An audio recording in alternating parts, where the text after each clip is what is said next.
Tanggal 6 dan 9 Agustus 1945, bom atom dijatuhkan Amerika Serikat di kota Hiroshima dan Nagasaki yang menandai kekalahan Jepang di Perang Dunia Kedua.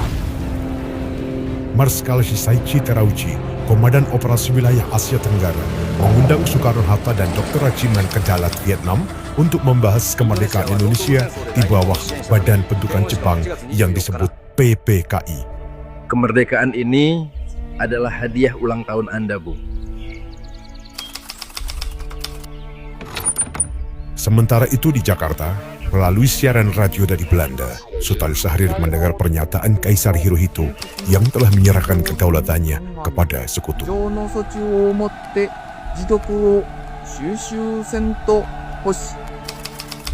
Jepang sudah menyerah, Bung. Kita harus menolak kemerdekaan dari Jepang yang dibentuk oleh PPKI. Saya tidak mau memerdekakan Indonesia tanpa PPKI. Terlalu berisiko. Jepang tidak ikut campur dalam badan tersebut. Itu murni orang-orang kita. Lagi pula saya tidak yakin Kaisar akan menyerah begitu saja sama sekutu. Apapun keadaannya, saya menolak memproklamasikan kemerdekaan tanpa PPKI. Bum sama saja membawa Indonesia ke jurang fasisme. Jangan salahkan saya kalau rakyat akan melawan. Setelah Syahrir gagal melebihi Soekarno dan Hatta, anak-anak muda pimpinan Khairul Saleh dan Soekarni mendesak Soekarno dan Hatta untuk segera memproklamasikan kemerdekaan Indonesia.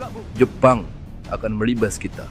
Rakyat yang akan jadi korban. Rakyat siap mati demi kemerdekaan Indonesia, Bung. Saya mau kemerdekaan tanpa pertumpahan darah. Apapun itu, Bung harus segera memproklamirkan kemerdekaan Indonesia sebelum tanggal 24 Agustus. Kalau tidak apa? Ayo tembak saya, kalau berani.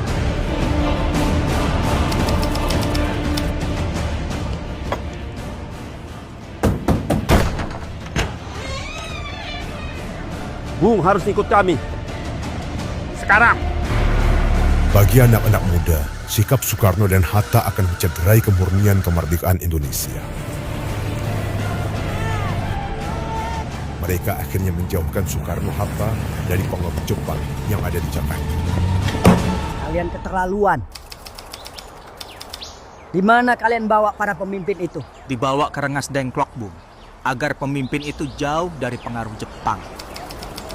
Kondisi sekarang ini Jakarta sedang genting untuk melaksanakan sidang PPKI, tapi tidak ada Bung Karno dan Bung Hatta. Tapi jika Bung Karno dan Bung Hatta tetap memproklamasikan tanggal 24 Agustus, itu dianggap kemerdekaan dari penjajah.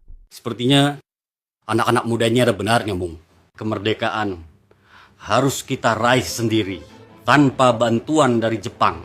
Saya bersedia untuk memproklamasikan.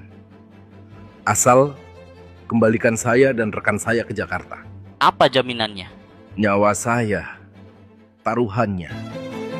Agar tidak terjadi pertumpahan darah, Soekarno-Hatta menemui petinggi Jepang untuk memastikan kemerdekaan yang dijanjikan. Kami sudah sepakat akan menyerahkan Indonesia ke tangan sekutu. Tapi Marsikal Tarussi sudah janji akan memberikan kemerdekaan Indonesia tanggal 24 Agustus. Maaf, terpaksa kami batalkan. Bagaimana jika kami menolak dan tetap memproklamasikan kemerdekaan? Dengan sangat terpaksa, kami akan hentikan.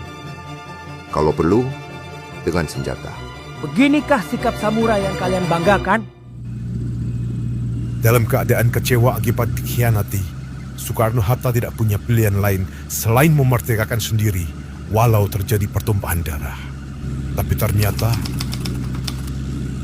Saya tahu ini melanggar aturan, tapi saya harus lakukan demi menjaga integritas bangsa saya.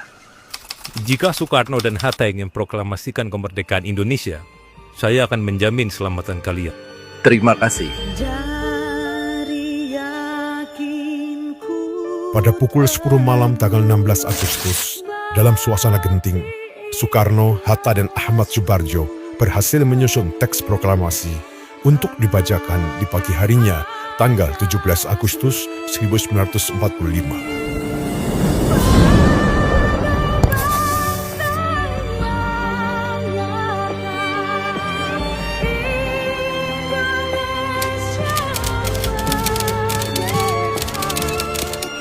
Pada akhirnya, kemerdekaan Indonesia tercapai atas perjuangan bangsa Indonesia sendiri, tanpa campur tangan Jepang sedikitpun. Jakarta 17 Agustus 1945 atas nama bangsa Indonesia, Soekarno, Hatta.